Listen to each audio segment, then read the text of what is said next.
Divine greetings, entity, energies, lovelies, bodies of light, seekers and sojourners of truth, the 144 chosen of the chosen few. You know who you are. Greeting you in the love that lights the truth from my heart to yours as always. Celestial Earth here, speaking to you from the celestials into the earth and basking in this sunlight for all it is worth. So I'm sharing the light codes. We getting the sunset and light codes right now. You see that beam? Talk about beam me up, Scotty. Let me turn it. Let me turn it. Look at the beam. Ashe, that is a striking beam. A beam of light after we just had this Neptune Saturn conjunction on the 20th. Yesterday we closed out the vortex from 2-2 to 220. So I'm sharing this light with you. 2222 is going to be our 5D independence, y'all. Who's going to be here celebrating with me live in. Let me see if we get any other light. Like I'm not getting none of the other colors. We just straight beaming. Straight beaming. That's the word right there. Maybe that's the word. Straight beaming on this solar plexus day. Let me let those, for any of you who may not have that solar view, maybe you got some clouds in the way, I don't know, but catch these light beams. As soon as I turned it around, it was like, pow, we beaming. Peace, love, and light to whoever's coming through. Choo, choo, choo. Get these light beams just for you. Let me see if I can see any. No, it's just a beam. We beaming. That's it. The sun is saying we're beaming. Light penetration. Bam. And just imagine that beam pouring into your crown, opening your crown and getting that beam me up, Scotty. Ooh, you see pink? You do? Maybe because the sun in my eye.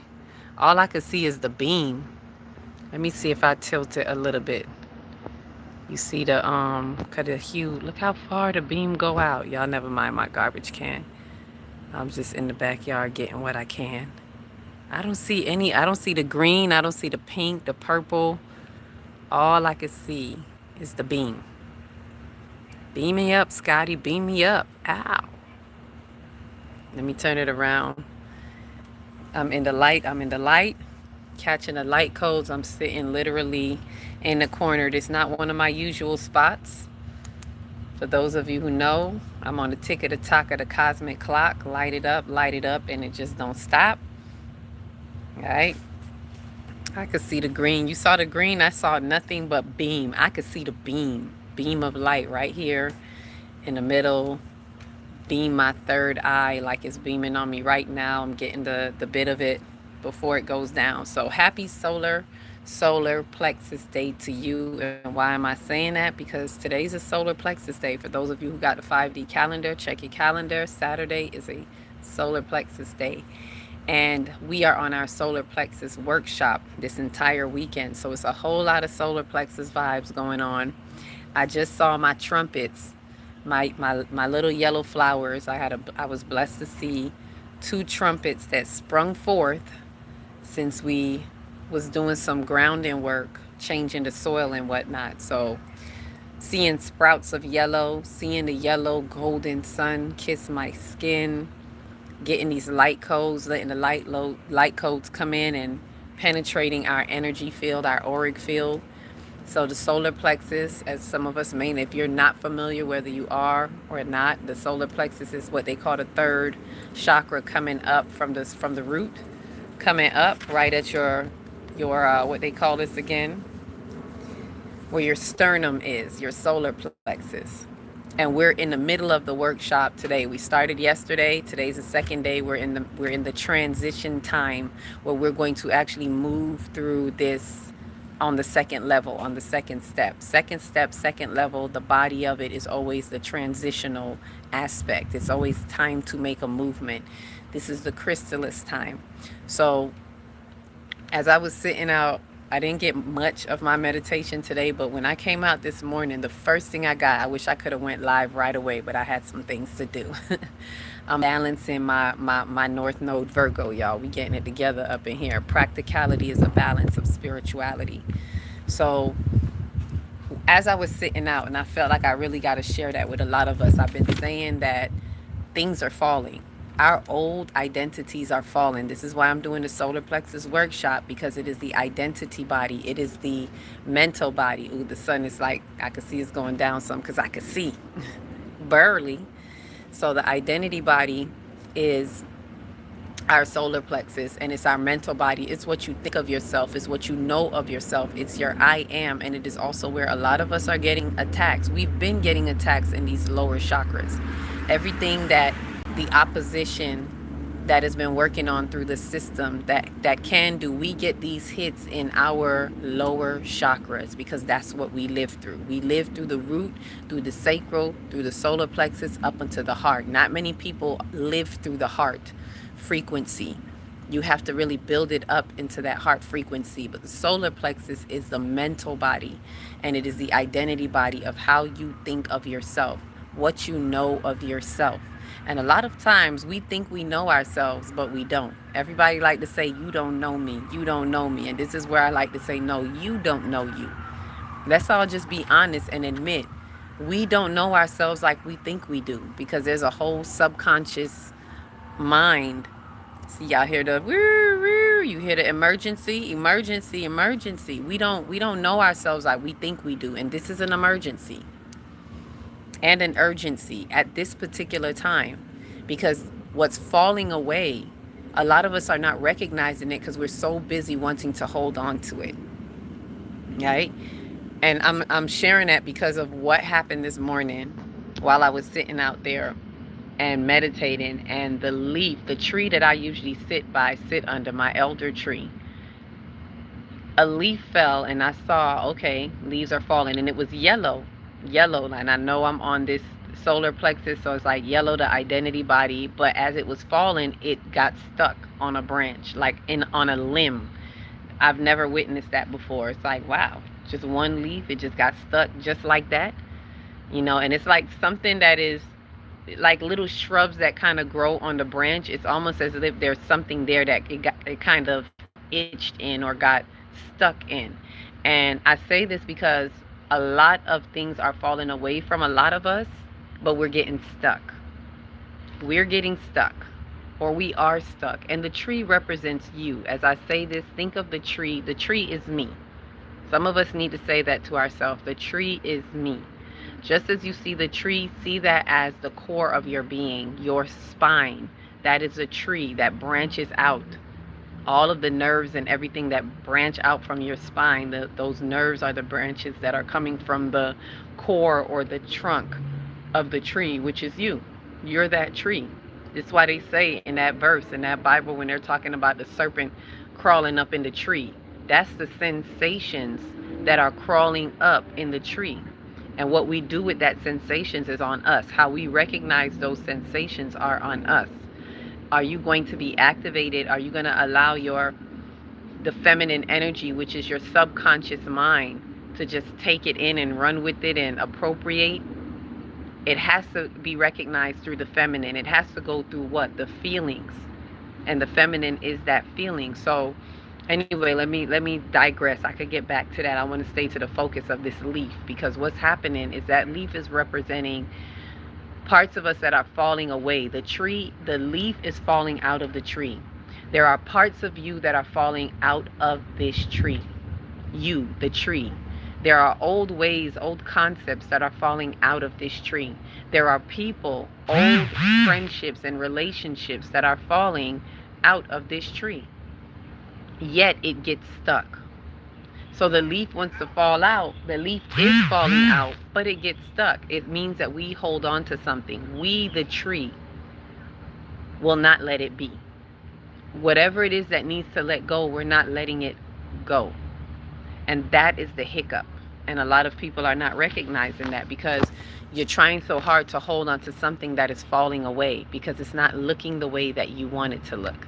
And this is the shakeup. This is what everybody is feeling right now as we traverse through these energies, as Saturn and Neptune hits into fire. We're entering that fire with our Saturn and Neptune. Yes, we're in Pisces. Yes, we're in the water sign. That's where our sun solar perspective has shifted us into. However, we're moving through a lot of fire. This is why we had the year of the horse is turning in is fire horse. The year This is the year of the fire horse. The ring of fire. All of this fire, fire, and fire is the element of what? The solar plexus. So when you put all this together, you see that we are being fired up. We beaming. Just like when I started this live and y'all saw the beam coming off of the sun. We are beaming. We are, and what's the sun? Fire. So this solar plexus, our solar perspective, our identity of ourself, we're being called to come into our higher self, our true spiritual identity. But how can we when we're holding on to old perspectives?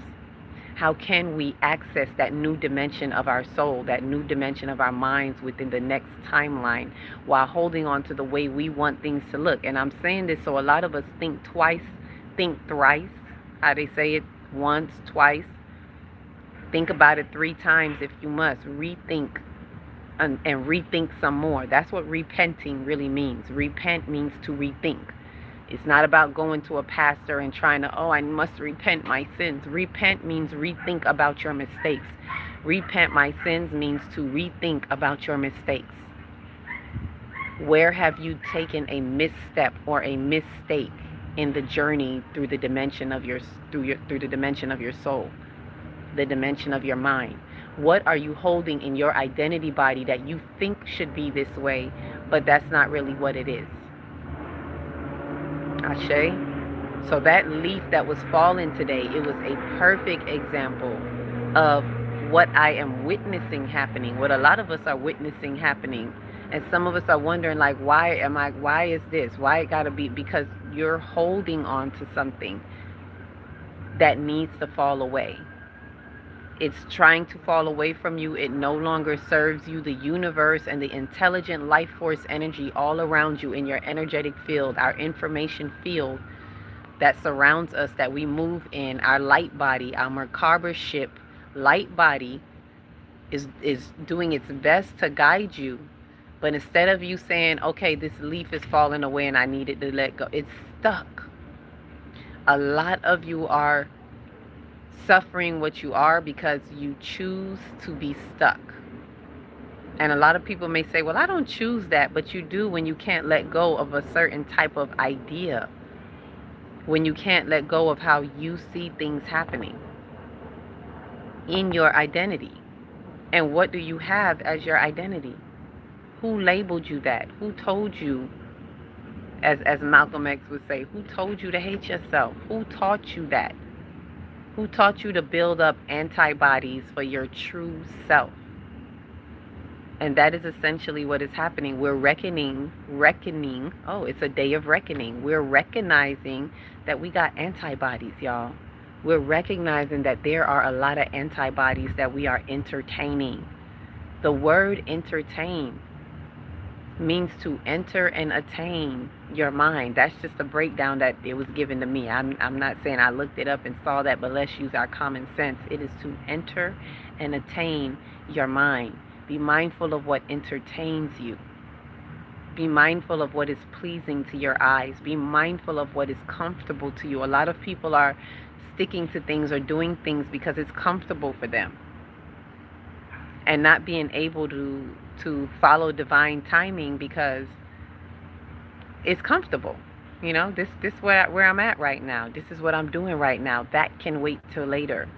A lot of people, knowing that there are a lot of spiritual changes right now happening, are choosing to put spirit on the back burner, but they don't know that they are, because spirit has become entertainment lately.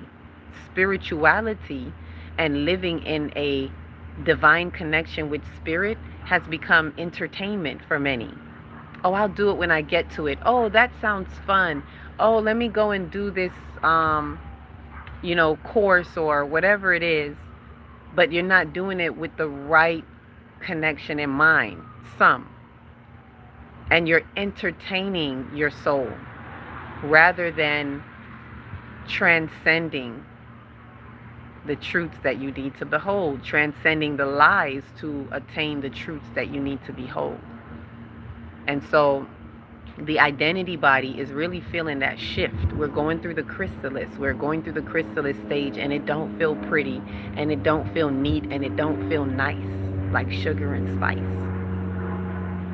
Can we see where something is falling away and it's just not for us to keep it? It's not to stay anymore.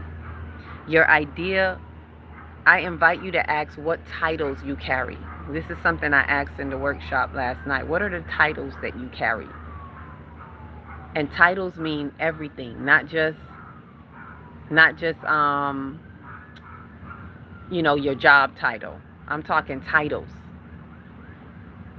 I'm talking familial titles. What title do you wear I'm a mother, I'm a daughter, I'm a cousin, I'm a best friend, I'm a son, I'm a father, I'm an uncle, I'm an auntie, whatever it is. Those are titles. And sometimes we don't see that we're in bondage to the ideas that are tied to these titles. And we say things like, blood is thicker than water, and we say things that kind of keep us, oh, family will be there for, I got to do this because why? A title? Because that's the title that you are tied to through a concept in your mind that says, this is what I got to do. Are you tied to a job title? This is my title. This is what I went to school for. I went to get my degree for this, and just ride or die for this title. And I'm not saying everybody should abandon their jobs or abandon their families. I'm saying and this is what a lot of people get twisted. They don't like to hear conversations like this because they think it means, well, what am I supposed to be without a family, be without a job, be without... No. We're here to be of service to each other, but it's how we hold service in our mind. This is what's being moved from us, or this is what we should be transcending through on the ecliptic line, coming from South Node in Virgo into North Node in Pisces. The South Node in Virgo, we are supposed to be transcending the shadows of Virgo, which is, I want to say, illegitimate service, improper service, services that we think are service. We think we have a service. We think we're in a service. We think we're being of service without true principles to proceed before it, because you think it's just about the outer appearance of the service, or you think it's what should be done, but by whose decree? Who said that this is how a mother should be? And I realize that lately I've disturbed a lot of motherhood, identities. A lot of motherhood wounds within the motherhood identities lately, because mothers feel that, well, first of all, mothers have been under attack. If the feminine energy has been under attack, mothers have been under attack. And I'm not saying it for sympathy for the mother. I'm not saying it to be like, oh, so we got to go and support all the mothers and to try to pull this attention to the mothers. I'm saying it so that the mothers understand that they are suffering from a disconnected, a rejected patriarchal rule that has now repositioned them or redefined what motherhood is. And then they have tagged themselves to these identities. So now when it's time to raise up off of that, now when it's time to recognize what motherhood really means without society's infrastructure playing a part in the concept of it, is hard to fathom without feeling guilty. Now, because your identity is shook, you get shame in the solar plexus and then drop into the sacral with guilt. Number one block of the sacral is guilt. And so because of that, and I know this is where I ruffle a lot of feathers at. This is where a lot of people will go left or want to turn off and be like, oh, we don't want to hear that because what is she talking about? Because in this day and age, everybody wants you to roll out a red carpet for mothers. And I'm not saying mothers don't deserve it, but this is not about that. This is not about surface level appraisal towards mothers and for mothers. This is about us revamping the definition of motherhood identity and what it should look like, and to realize the bondage that a lot of mothers are in. I've seen mothers crying because of not knowing how to deal with the children, because society has played such a role in separating us from the discipline, from true discipline in children. And then when the children turn around and do all kinds of things, us mothers have been crying because they felt that they have done everything they could and they don't know what to do. But that's because as you were raising them, you were also taught, while the children were being taught, well, while the children were being shown that they can't be disciplined, or, you know, you can't touch me, or, and I'm not talking about beatings, but a certain type of discipline, the mothers have also been afraid to stand their grounds and be assertive and show tough love and true discipline, for fear of what society has defined you as being a mother. Because if you do this, then you feel bad. It's already drawn up in your guilt. Already predestined, if you want, riddled with guilt, so that you don't dare be assertive in a way that is not the way they want you to. And so a lot of us miss that mark. That is a sin. That's the true sin. We miss that mark. And we don't know how to find the true identity of motherhood in that, and we're lost onto ourselves. And so these are one of the things that's fallen away. Why I'm saying all of this is because this is one of the stuff that's fallen away. A leaf just fell again, because of, in our identity, it has to be stripped from thee. And I'm a mother. I'm not saying this is not coming from someone who's not a mother, who wouldn't know. I know, and I understand, overstand, and understand. But when you get to a certain level, you realize that being a mother doesn't mean you coddle the demons, which means coddling the unhealed wounds.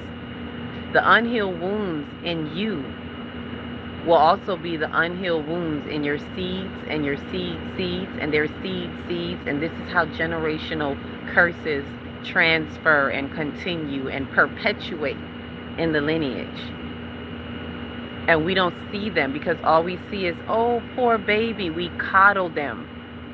We don't really stand firm in true discipline, because you're afraid of looking a certain type of way. You're afraid that this won't be a nice mother, or you won't feel like a good mother. And it's not just because of society, it's also because of as per your wounds. As per our wounds. This is why I say the strongest, you're only as strong as your weakest link.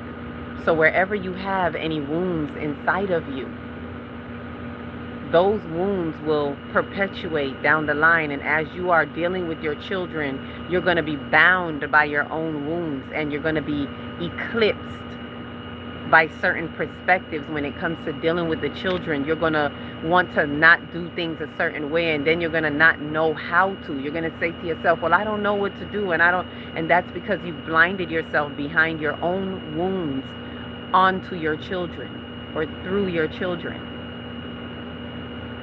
And I literally have been witnessing this and seeing this, and it's very simple. It's like you just simply have to shake that identity. Who told you that that is how a mother should be? Or a father? Who told you that that is how a father should be?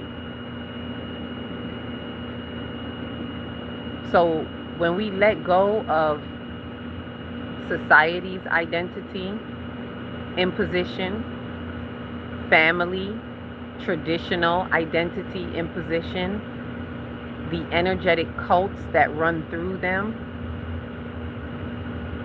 then you'll be able to see what you are holding on to and what needs to be released in your identity. A lot of us need to revamp how we see our motherhood identity and what it looks like. A lot of the burdens that you're carrying is because of you. It's not them, it's you, because you have the power to release yourselves from certain beliefs and concepts that keep you in bondage, that makes you keep feeling like you're in this narrow space and you can either do this or that. No, you have multiple options. And there are ways that we can look into our children and be able to see the unhealed wounds that come from thee. The demonic entities and energies that want to infiltrate because you allow yourself to be a vessel with unhealed wounds. It's as simple as that. And yes, and I'm saying that to say this because a lot find it hard to look at the children and be like, damn, you demoning. That's an unhealed wound moving through you like a serpent in the tree. But we don't want to look at that. We don't want to see that. It's not that we can't see these things. We don't want to. And it's because of the identity cap that has been put on us that we dare not, because that's considered a bad mother. If I can look at my child and say, you demoning, that's a bad mother. I've been getting this fight for the past 3 years with other people, just feeling the kickback from them and their energy because they know not themselves and because they have their own unhealed wounds, so they can't stand to bear witness to a truth like this. And when I'm able to see it, I'm the one that's freeing my bloodline from those unhealed wounds when I could call it out. If you can't call it out, it's going to continue to proliferate and perpetuate throughout your bloodline with smiles on your faces, continuing to coddling those wounds, avoiding the truth, accepting the lies. And so when I do it, I don't feel, and as I have to tell, I've had to show, that my children, we have these conversations already, so they're aware. But we have been brought up with this fear of the demon. And so you won't dare say, oh, my child has these demonic tendencies. And it's very simple. If the demon is unhealed wounds and you got some unhealed wounds, are you not demoning? Are you not entertaining opposition energy? The only way it can utilize you is if you give it an opportunity. If you say yes, and we say yes when we have open wounds. When any wound, put it this way, any wound that you have opens the portal for them to enter. It is an opening for opposition energy to use you, and you become a vessel. And whether you're an adult, whether you're a child, like as a matter of fact, they go after children the most because children don't know how to fortify themselves like us. Very rarely does a child know how to, and that's a very rare child. That's very highly developed, highly spiritual. That's a child that have an old soul that is really connected in their spirit, that they know how to fortify themselves. Most children do not. Therefore, opposition energies, parasitic energies loom around children because they're always getting their feelings hurt. So who you think walking around with more demons than you think? People who carry a lot of unhealed wounds. Whether they look depressed or not, whether they cry or not, it could be people with smiling faces. And this is the part that we don't want to address. So these are the leaves that are falling out of the tree that we don't want to let it be. It's part of your identity. So this is the shaking up that I feel that I've been coming to do right now and be an example of, because that's what I've been facing a lot of, and I'm not going to back down when I see these and these children, and I do. And it doesn't mean that the children are evil.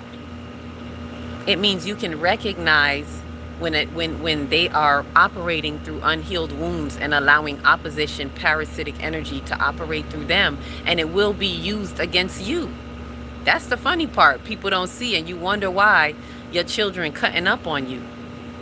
It's going to be used against you. Least you see it, know it, and call it out. See, exorcisms are not just carrying somebody to a priest and saying, can you exorcise the demon out my child? Demons are unhealed wounds. It's not just about being literally, physically possessed by a terrible entity. And it is a possession. The moment you have an unhealed wound, that's a possession. You've allowed yourself to be possessed by the opposition parasitic energy. Now you have to call it out. And this is why a lot of people, see, people might look at me and think, oh, what a terrible mother if they seem, no, if you call out to my child and be like, you demon it, that's me calling that out, seeing that, and letting my child know too, so they can do what they need to do, so they can recognize, oh snap, I got an opening, I got an open wound, I let something in.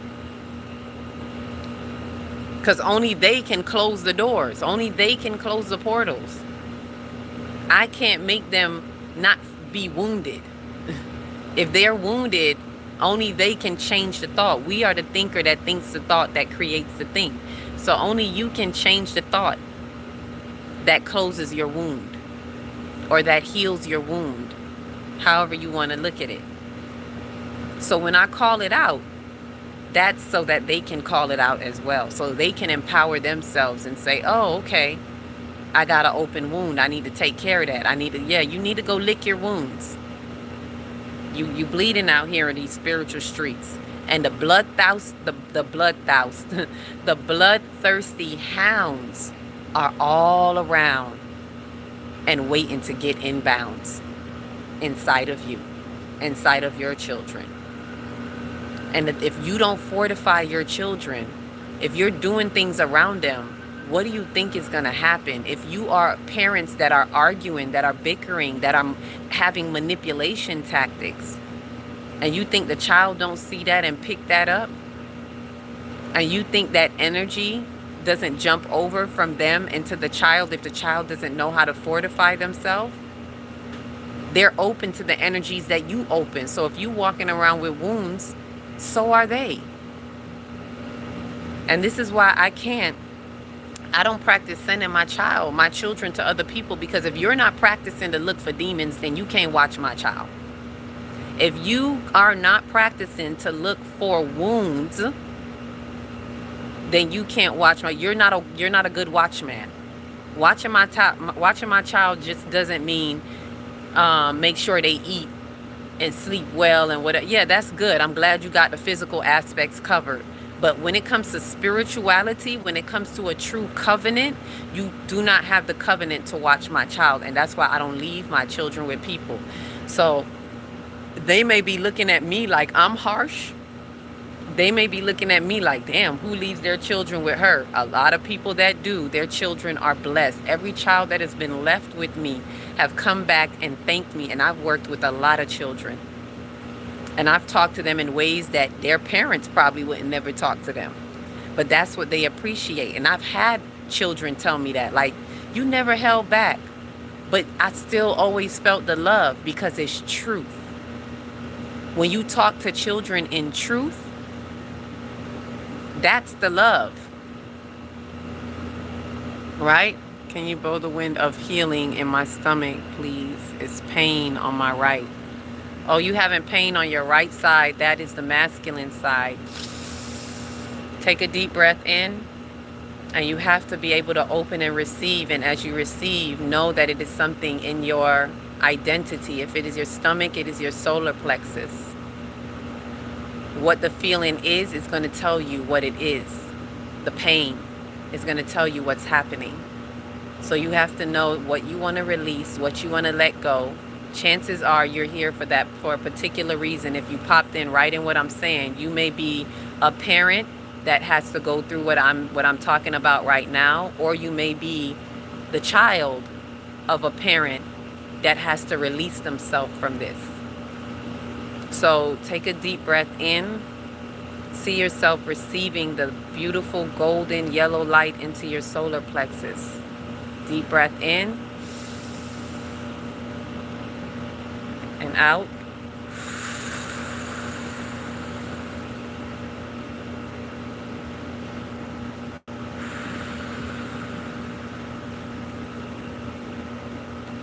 From my heart to yours, from my solar plexus to yours.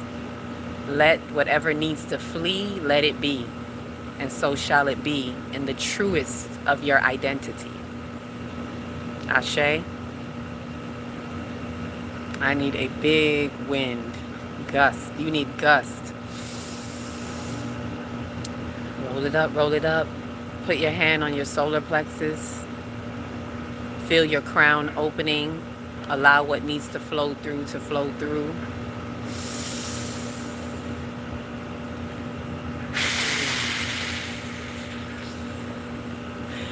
Big winds, big winds, big winds. Let all the winds from this throat chakra season, the wind from the fifth element, spin and spin from where it all begins, from the root and into your solar plexus. Ashe. Faithfully, that is the breath of life that you can allow to flow through your Sekemra, Sa Sekem Sahu. From the breath of life through the life force energy and through the risen life force energy to spiritual awareness. Ashe, Ashe, Ashe. 3 times. I'll do one more time. I'm hearing 3, 3, 3. So let it be. Take a deep breath in. Let the soles of your feet open up to let the release flow through. And the crown open up to let it come in. Placing your hands over your solar plexus again. Deep breath.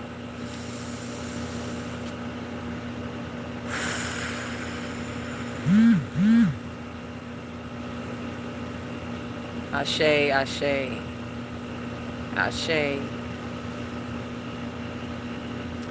So allow yourself to receive what needs to be relieved. On the right side means that there is the masculine energy, that is the giving. So if you're having it on the right side, ask yourself in what ways that you are giving through your identity, through a misappropriated identity, maybe misappropriated ego, something that really needs to be released, broken, fallen away, and let go. See what that is and release it.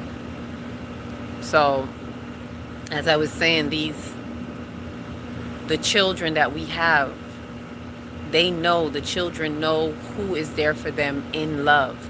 So when we correct, when we say things that they don't usually expect, it's what they need to hear. And the child in you, I'm saying children outside of you, but I'm also speaking to the child in you. 2, I'm seeing 2 here and 2 on TikTok. 2, let the harmony of duality flow through you. Get out your feelings. 2 is for the second chakra, your sacral chakra. Get out of your feelings. Get over your feelings. Allow yourself to walk on water when it comes to the feelings. And walking on water just simply means walking over your emotions rather than letting your emotions pull you in the undertow. You walk over the waters. Walk over your energies in motion so that you can extract the message and see what it is here to tell you. You can remove yourself from those feelings of guilt that have been blocking you so you can be risen in your true identity. So we're not just talking about children outside of us. We're talking about the child that is within you, the inner child within you that needs a different view. The way we saw things all our lives is no more. That is falling apart. And that's why our identities are being shook. You're not feeling who you are. Good. You're not supposed to. Everything feeling discombobulated. Good. You're not supposed to be feeling the same because things are not the same. And this is what the identity body is getting the message of. Knock, knock, knock. Here's the new you. But I need you to throw away who you thought you knew. Because that's not you. That was a mask masquerading around. That was a narcissistic plasm.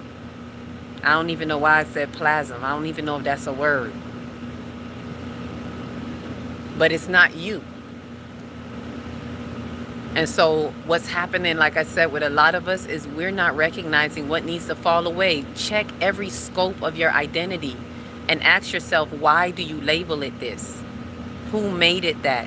What can I do with this? Does this really mean anything to me? Let me give y'all an example besides the child example, right? And as I said, to close that out, this is why I don't send my children to people. For me, I feel like I got to be in a communal place where the people, the other people that take care of children think like me. I don't want to send my child around some people that don't know how to recognize when my child is demoning with their unhealed wounds. If you can't recognize it, then you can't call it out, then you can't hold a covenant over my child. And that's why I keep them to myself. It's nice, some people that say, I could watch them for, yeah, you can, but you're not going to. You don't even do it for yourself, and you don't even do it for your own children. You're not going to be catching demons. You're not going to be catching it because you don't even want to look at the children like that. That's the sad part. A true mother will look and know something's not right. That's the true identity of a mother. Not this identity that they've been giving us to sugarcoat and make you feel good type of mother. No, it's the mother that can look at you and say, you dead wrong. You demoning right now. Your unhealed wound is going to cause some more problems right now. If you can't call that out, then you don't have a covenant over the child. Ashe? So, that's where I am with the children. Like, we really got to look at these parental identities and how we're showing up and what we're really, like, letting our children just run amok and get away with and not understand true discipline that is based on truth principles, that is not here to make you feel comfortable or be your best friend. Ashe? So let me give this example before I go of an identity of knowing who you are or what you want to be. And for me, I've always wanted to be a teacher. I'm going to give this example of me, teacher, right? This is a scope. A lot of us think teacher and you think, oh, somebody in a classroom, right? Yep, that's what I thought too. I'm going to always be a teacher no matter what. And people tried to shake me from that. I felt it in my identity. This is what I'm going to be. And people would be like, no, they don't make money. You sure you don't want to be a lawyer? You sure you don't want to be a doctor? You would make a good lawyer. Right? And in the medical field, when I was in school, I'm really good with understanding, I could still to this day tell you how the function of the heart goes, the cardiology, all of that. I could tell you which, chamber it goes in and through and all of that. So, but that's never what I wanted to be. And people would say, teachers don't make that much money. I don't care. This is what I want to be. Like, I've always been the child that held on to my identity for what I want to be. And even in that scope of it, I still was in the realms of the institution. So even in that, my understanding of a teacher was what we all think, a teacher in a classroom. I never thought of being a teacher like what I am now. Just a teacher by heart, a teacher in the universe, a universal teacher, a spiritual teacher. I didn't see it like that. A teacher was just a teacher in a school. And I never was one to be pulled out of how I'm going to go through school. Like, my identity was never tied up in other people's scope of, oh, you got to get into a good college. And I just didn't care to do any of that. I remember not taking the big SATs and all this that everybody take because I didn't care to take it. My thing was, am I going to be able to go to college if I don't? Oh, yeah, but you're going to have to go to a junior college. Okay, I'll take the junior college. That doesn't bother my identity. I'm not someone that feels like that's never been a pressure that I got to get into the best school. No shade on anybody who else has felt that, but just to highlight, my identity wasn't tied up in people like that or the way society feels. I'm going to go to a junior college. That's fine. And I'll take their regular entrance exam. And I only wanted to do what it took to become a teacher. So I'm not trying to get the masters and the this and all of this stuff. It was just like, just let me get in and get out. What do I need? Can I do 2 years to be a teacher? And they were like, no, you can only be a substitute. Well, that's not what I want to be, because a substitute can't be the official teacher. They just come and go and they throw the substitutes all around. Every day it's a different class. So I won't be able to build a rapport. That's not for me. So I said, okay, how long? 4? All right, let me do the 4 years. I still ain't did them 4 years yet. So That was what my idea was of saying, I'm going to be a teacher. Let me do these 4 years. Somewhere in college, I was working in a school. And like aftercare programs like that, they call them counselors. So I'm working and doing that, and I'm realizing I'm working with children.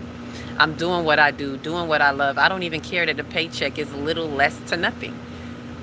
My identity is in me, in teaching. I'm not just there babysitting people kids, because every child that I spent with, this is why they still thank me wherever they see me. Every child that I sat with, I gave them quality time and helping them to understand themselves. It wasn't just, oh, let's do this activity. And that was the heart of me. And I realized I don't gotta go to school. Like, it was in doing those programs. They make you take certain courses as you're working in childcare courses, and realizing, oh, I don't even gotta teach in this way. There was another way that you could be a teacher. And that was getting those degrees. I could open up my own daycare, and then realizing that the daycare can turn into a K-8 daycare. So in that, you'll be able to have your own facility and teach how you want to teach in truth. And as I did that, I realized my identity, like when I say my whole scope changed, because all my life I had to fight. No, but all my life I thought this is how you had to be a teacher. And somewhere in working in aftercare, I realized that I don't even want to be a teacher in their school, because those teachers aren't teaching. Those teachers don't get to teach. They have to stick to whatever the school system tells them to do, and the students aren't really learning. I would be in aftercare teaching children what they're not learning in their classroom. You know how many parents would come to me and thank me? That's how I started tutoring. Teaching kids to read, kids that couldn't read. You made it to 2nd or 3rd grade and you didn't know how to read, because they only taught them how to bubble in answers and pass particular tests. That's it. And so I learned that I don't even want to work in the school system, because I would hear the teachers talking, and I found that after they become a teacher, they realize they really don't get to teach.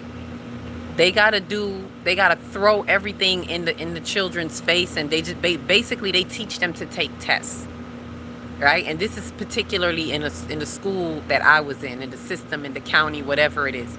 May be a little different in other places, but I'm pretty sure I've heard a lot of teachers complaining enough to know that there's something shady in the system, obviously. And most of us who are spiritual, we know that it's an indoctrination. So at that point, I realized that I don't want to be a teacher in nobody's school no more. Now, I don't even want to finish college. For what? I'm going to go and get their degree and go be in their system and indoctrinate children, because you just going to piss me off, because they be on the teacher's back when the teachers don't give them the numbers that they want. It's all about numbers for them. And when test time comes, did you teach them how to take the test? That's it. So they're not really being educated.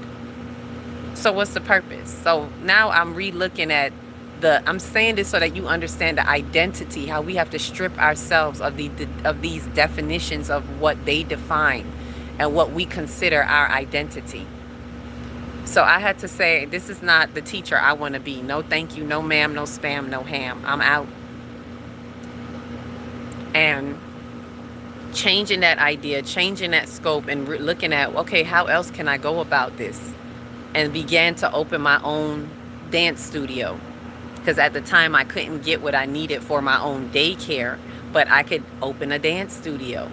And through that, having the credits that I had from working in these programs, I could open my own daycare, dance daycare, and I could extend it into being a K-8. And I'm just saying, like, a lot of people don't think like this. Like, it was even weird for me. I'm like, I never saw this. But look how my identity changes when it's not in the constructs that they put us in. We have to be able to step outside of their constructs, especially when we see that they're using lies as alibis. They're not educating them anyway, so why would I want to teach in their system? So all of that falls away from me. And I say that to say this is how you change your scope of your identity. Right? That's right. No ma'am, no spam, no ham. Like, whoa. Hey, surreal, peace, love, and light. You found me. Welcome in, welcome in. So, like, if you're in here, if you in here, hit the likes, because that's what I do. All them hearts is me. I be loving on myself, because that's how I get the algorithms to go ahead and grab y'all. Because I don't have them 1,000 people on TikTok yet. So, I realize now I could change that idea of who, ooh, that was heavy. Thank you. I could change that idea of who and what a teacher is. I know that I'm a teacher. I don't need them to define me. I don't need their degree to define me. And when I go to school, when I finish, because I'm still wanting to take a course here or there and complete, it's not to be a teacher in their system. It's so that I can grab what I need to utilize to get things like grants and stuff, if I even want a grant. At this point, it's like I don't even want they grants, because they grants be tied to some stuff. That's how I thought back then. So I say all of that now to say it's not, you really got to let go of that identity of how you saw it. And it's so freeing. It was so freeing when I looked and said, I don't have to be a teacher in their school. Now I look at teachers in the schools and like, damn, they trapped, and they trapping other people's kids, and it's all part of the demonic system, so to speak. To each his own. People do what they got to do. But I personally can't see myself putting my children in an indoctrinated system. And knowing what I know, I couldn't be a teacher in their system that's not going to be allowed to teach truth, to be a true teacher to the children, because you're going to be hounding me and stressing me and every day to come up with the numbers that you want me to come up with. Y'all could keep that. That sounds like real slavery right there. You're not cracking the whip on me. So it feels freeing to know that I don't have to be that identity. All right? Except big old big decline. Okay, so I say that so we just understand how we break away. It really is like a falling away, like, and just allowing that scope of an identity to fall away from you. I don't need that. And furthermore, this is how I'm going to go about it. So I remember even changing my degree at that time. This was like maybe around 2016 when I went back and I was like, I changed my degree. I don't want to do the teacher. I don't want whatever in education anymore. And instead I wanted to I turned it into early childhood education, so I can have that piece of notice to be able to open my own business. So to open your business, you got to either have that or something else. I forgot what it's called. So that would have got me that. And then I could open my own daycare, K-8, and do what I want to do, to really teach and sit with children without having someone on my back. And you can tailor your school to how you want to tailor it. Like, these are things that we got to recognize. How y'all think them Christian churches, they become schools, the Catholic churches and all of that. They become schools through a religious system. And this is all business, y'all. This is all business. So when I realized it, it was like, oh, and I've been running from business when I was younger. I was like, I would never want a degree in business. It's so boring. But this is all business. I don't have to get a degree in business to recognize business. The churches are operating as a business. So what you do is you get you open up a business under your spiritual name, under your spiritual decree, whatever it shall be. And that entity or business can now be, and especially if you register it as a religious, spiritual business, place of spirituality, then you can also teach through that, just like the churches do. This is your church. So as I saw all of that, it was like, oh, okay. If you can't beat them, join them, but not really, because I ain't joining them. But you get to learn how to operate through them. Churches are nonprofits, allegedly, because they profit the most. They get to hold the title as nonprofits while profiting hugely. So this is one of the smart moves I've been learning as business. If you want to open up your business, make it nonprofit. This is what a lot of charities do. These people with charities, nonprofit, but they profit and pocket. They don't profit to help people. They profit to pocket. So when you understand these things, when you begin to see the world as it really is and not the labels they give you, not the stories they tell you, like, stop buying into their stories. A lot of people would look at me and be like, oh, she crazy. No. Yes, tax exempt. Oh, she do this. She do her own thing. She went rogue. No, it's that I'm never a part of y'all system, and my identity, thank God, my identity body, my solar plexus, my stomach is not tied up in your system. And this is why it's important to say, know thyself. When you know thyself, when you know that you know that you know, not think that you know, and not know that you think.